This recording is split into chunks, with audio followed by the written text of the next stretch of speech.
Hi, my name is Dr. John Douillard, and welcome to LifeSpa.com, where we prove ancient medical wisdom with modern science. And today, I want to talk to you about probiotics and some interesting research on the difference between the different probiotics that are out there. There are probiotics that are what are called transient, ones that tend to just go right through you. Tons of good science suggesting that they actually do wonderful things for us. And there are also colonizing probiotics that are literally colonizers, ones that literally adhere to your intestinal tract. I remember first using probiotics in my patients way back in 1984 when I first started practice. And it became very clear to me that when I would give my patients a probiotic, they would feel better. I gave them a digestive enzyme, they would feel better. But I also noticed that in short order, I couldn't really get them off of it because it was doing the job for them, which never really made much sense to me. I really felt like I really needed to figure out a way to get the body to do the job itself. So for many, many years, I would tell all my suppliers over the years, if you can find me a probiotic that literally adheres to the gut wall, I would love to carry that product. Well, that's what we have now. At LifeSpa, we have a handful of probiotics, all of which are colonizers, which have good science to show that they literally adhere to the intestinal wall and they proliferate the growth of diversity. This is the problem with the Western microbiome is we have in your gut, you have good guys, you have bad guys, and you have spectators. It's sort of like a football game or a soccer game. You have 10 or 12 guys on the field, people on the field, and you have many, many spectators. Well, our gut is very similar. It has a situation where there's way too many spectators who do nothing, good or bad. They just take up real estate and they don't let the good guys really proliferate and give you the diversity that you need. And the science shows that these probiotics actually increase the diversity by 40 to 60%. I was sort of blown away by that. So, gosh, a few years ago, we actually had a group of people go to Europe, and we had half the group, they were on their own doing their family vacation, but we had half the group take a microbiome test. Well, they all took a microbiome test before and after they went on their vacation to Europe. But we gave half the group this probiotic, the colonizing probiotic, and the other half took nothing. And about 3 weeks after they came back, we took their microbiome test again. So we had microbiome before and after, and a comparison. And what we found was the people who actually took the probiotic had significantly, about 40 to 60% more diverse bugs than the people who actually didn't take it. Everybody had a little bit more of something new because they were in a new country outside of the United States, outside of the regular diet, but they had significantly more diversity, which was the key to making the microbiome healthier, was to create diversity. And then I was like, we really need to support the environment to allow these gut bugs to really proliferate.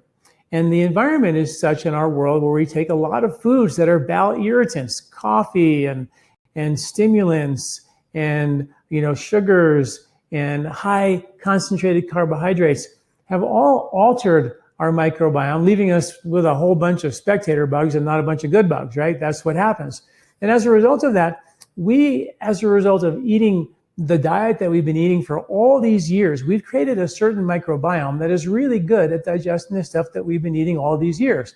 Like if you ate mac and cheese and pizza all through childhood, you will become really good at digesting mac and cheese and pizza as you get older and for the rest of your life.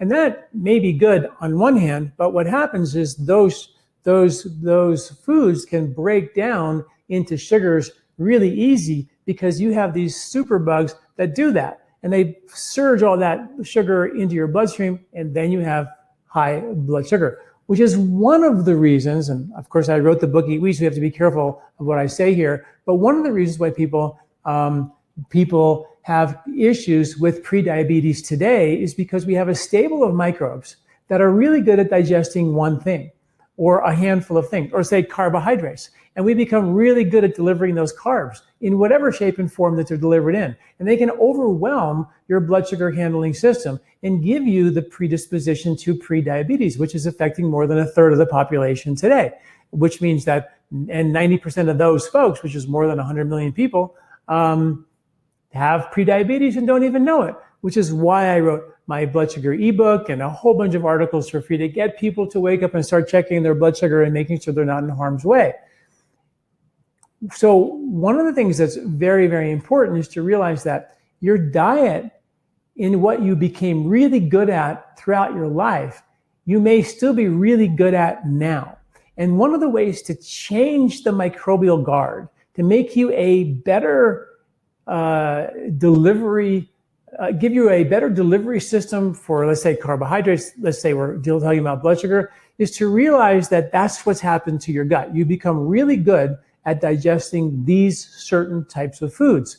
And we need to change that. Well, how do you change it? Well, don't eat those foods. Starve out those bugs and repopulate with other ones. So maybe instead of eating pizza and mac and cheese, it's just vegetables that you eat, and you take those out of the diet. And I even wrote in Eat Wheat that if you are sensitive to wheat and don't feel good with eating wheat, or it raises your blood sugar, then of course stop it for a period of time and then restart that in a seasonal way once you have repopulated your gut and you've repaired and healed your digestive system. Now, we are in the spring right now. It's May 2nd. So it's a time where there is no grain in the diet. There's nothing grainy harvesting right now. It's, the time of the year where humans were eating much less. In a way, getting through the early spring and late winter was a starvation challenge. Can you make it without starving to death? Because all the grains and all the foods that you stored up all winter are gone, and now we're looking at sprouts and berries and dandelion roots, and there is not just a whole lot happening in terms of food. So we evolved to thrive in the famine of spring after the feast of fall. We evolved that way. Our mitochondria make more energy, better, longer, live longer when we don't eat so much. So this is the time of the year we should be thinking about, okay, if I became a really good carb burner, because that's what I ate for breakfast, lunch, and dinner as a kid, bread, or pasta, or chips, or whatever it might have been, you need to say, okay, this is time where that stuff, potatoes are harvested in the fall too, all that's got to go. And this is a time to reboot the microbiome. Partly why we publish our free monthly, grocery list, recipe list, and superfood list for free to get folks to eat the foods that are in season for them. So that's sort of such a beautiful concept, right? To think about, how can I change my microbiome, which new Stanford science suggests that's exactly what should happen from winter to summer to spring. The gut bugs should change because the soil bugs are changing. And that's what we should be doing. So one of my favorite strategies to help folks get there is to give them these colonizing probiotics. And so here's the plan. I have an article called, I think it's called the 4-Step Plan to Reset Your Microbiome. Type all that into my website. You'll get that article about this. But I use a tea called the Slippery Elm Prebiotic Formula, which is a combination of chops, licorice, marshmallow, and slippery elm. And you take 3 tablespoons of that mixture, you soak it overnight in 2 quarts of water, boil it down from 2 quarts to ½ a quart. I know this is a pain. And then you strain it through a metal strainer, and you have this thick jar of viscous slime that you're going to take tablespoon dosages throughout the day to coat your whole intestinal tract like the Pepto-Bismol commercial, but with this natural prebiotic slime that's going to coat your intestinal tract.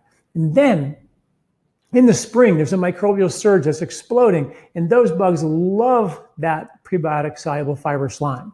And when they enter your gut, they're going to be like, oh my God, is this heaven? They are going to love being in your gut, and they're going to become permanent residents. So in addition to sliming it up, we also give you a formula called Gut Revival. Gut Revival has 2 types of probiotics. Half of them are the colonizers that are going to take those bugs from the soil and make them into permanent residents, because the bugs that are in the Gut Revival stick to your gut wall and become permanent residents. And those bugs help facilitate the growth of more diversity, which is really cool. But the other half of that formula, the Gut Revival, is a probiotic that will knock out the spectators and make room for these good bugs to proliferate, because it's space occupying. There's only so much room, so many seats in the auditorium. You have to make room by knocking some of those spectator bugs out.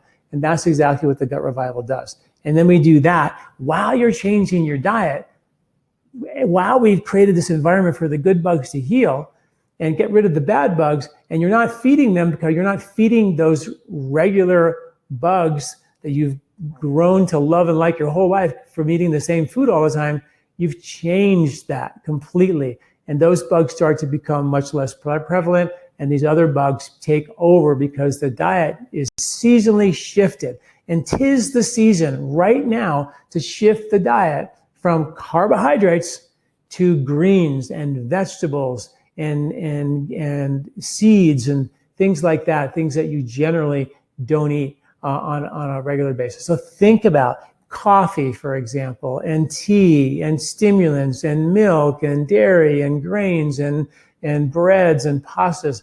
All these things are not in nature this time of the year. They're not on your spring grocery list. So if you're having troubles, any type of troubles, give it some thought to change the microbial guard.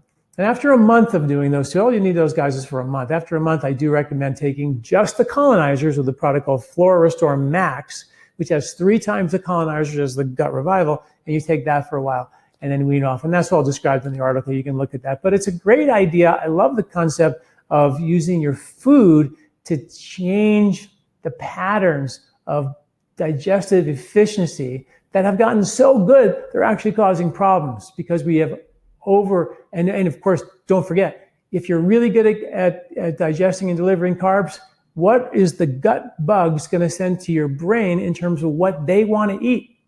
They're going to send a message for you to crave carbs. That's how it works. Your cravings, clear, good science is suggesting that your cravings are coming from what your gut bugs want. It isn't like some desire for donuts or pasta or bread. It's a desire from your gut bugs who predominate, who want to be fed, and they send a message for a specific type of food.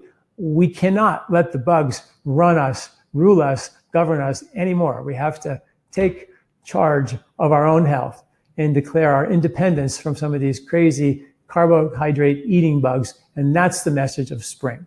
Thank you all for listening. I'm Dr. John Douillard.